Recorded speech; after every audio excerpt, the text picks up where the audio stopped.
Hi everybody, Ellen here today. Come to you guys with the best of 2018. So today I'm going to talk about my top 15 favorite books I read this year, and this means that they don't necessarily have to be written this year. I just read them this year. And I did read a lot of series I love this year, by a lot of them by the same author. So instead of mentioning every single book from a series I read, I've decided to mention my favorite book from that series, and then that sort of represents the entire series because I love this series so much. So yeah, let's get to it. We're going to start from the bottom and then work ourselves up to number 1. So the first book I actually have on this list, and one of the first I read during 2018, was Love, Life and the List by Casey West. This is a contemporary book. It's about a girl who's trying to, find love, and she wants to be a part of this art exhibition, and to be able to do so she has to get more heart into her art. And she made this list to fall in love, to learn a stranger's story and stuff like that. And those things on this list are supposed to help her get more heart into her art, which sort of rhymes, I realized. But I really enjoyed this book, and it definitely deserves to be on this list because Casey West is definitely one of my favorite contemporary authors, and she's worth the mention, to say the least. Number 14 is also actually taken by Casey West because, the reasons I just said.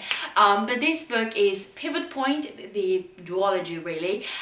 This is sort of more of a fantasy kind of thing because they have different abilities that they use, and the main character kind of comes across a little bit of trouble because she's lived in the city with her mom where they have abilities, and then her dad ends up moving to the normal world where people don't have abilities, and she actually goes to visit him, and shit happens, people dies, people end up missing and stuff like that. And it was just so good. I love the entire duology, and I wish there were more books, but there aren't. But it's definitely deserve to be on this list. We have number 13, and Casey West is going strong. I can tell you that much. Number 13 is also taken by Casey West. I do promise there are other authors on this list, but you might notice I have some favorite authors because of this list. Place number 13 is made up by Listen to Your Heart by Casey West. This is another contemporary. This is about a girl who is really sort of socially angsty, or so to speak, and she ends up being one of the hosts for this podcast that they have at school, and she's supposed to give people advice on air, and it's so good. I love the podcast aspect of it, and I loved it so much, and it needed to be on this list. Another contemporary, it is the last one on the list, so stay with me. This is Foolish Hearts by Emma Mills.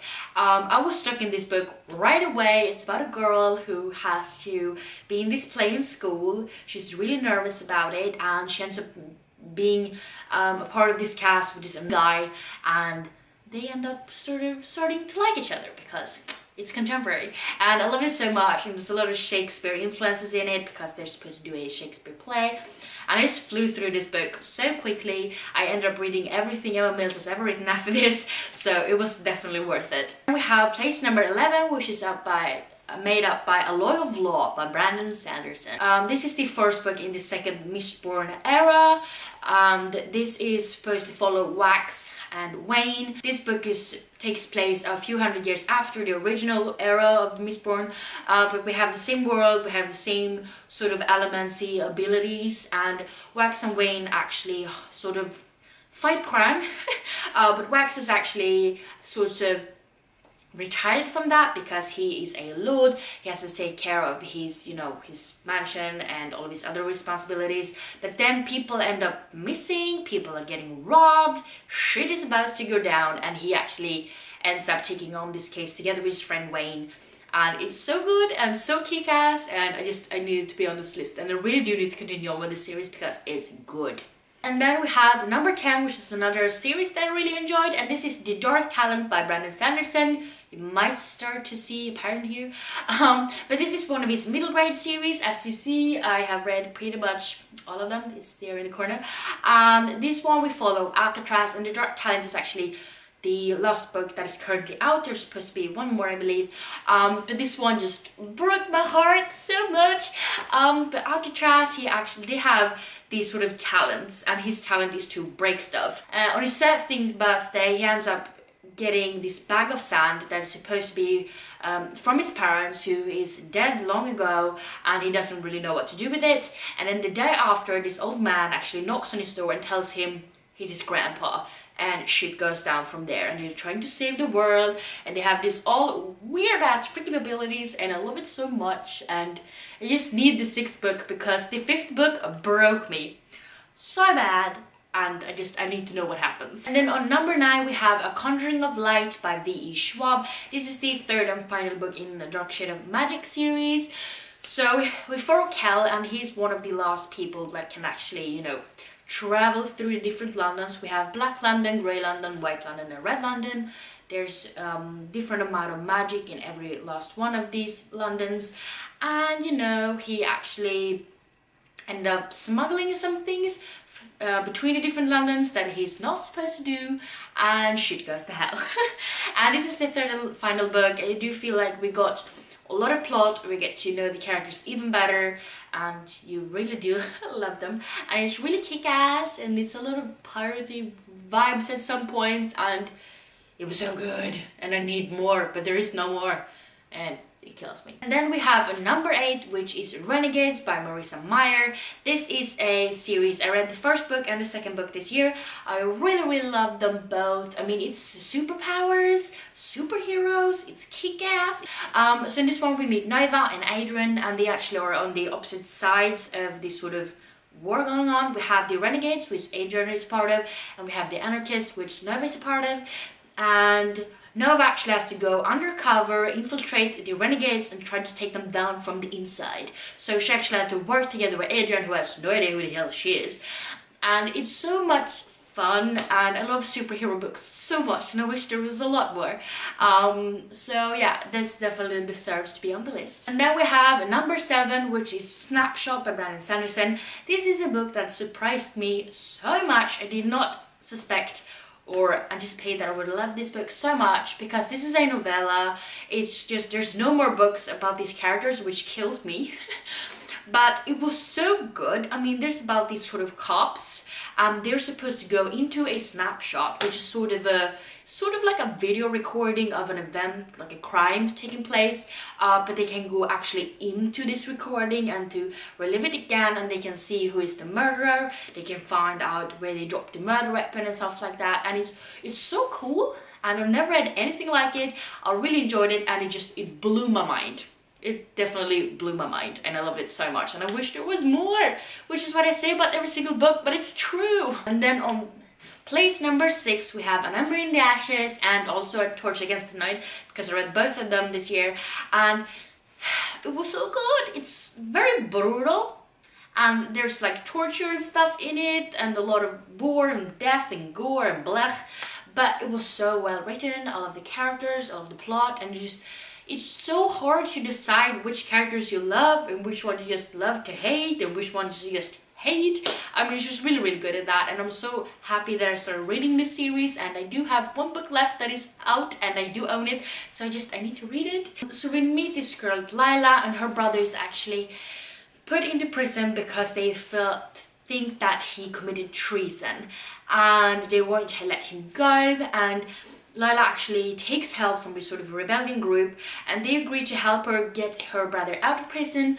as long as she, you know, goes undercover, pretend to be a slave, and get into this place where all of the people running the city are, pretty much. With sort of like a military academy, really. And it's horrible.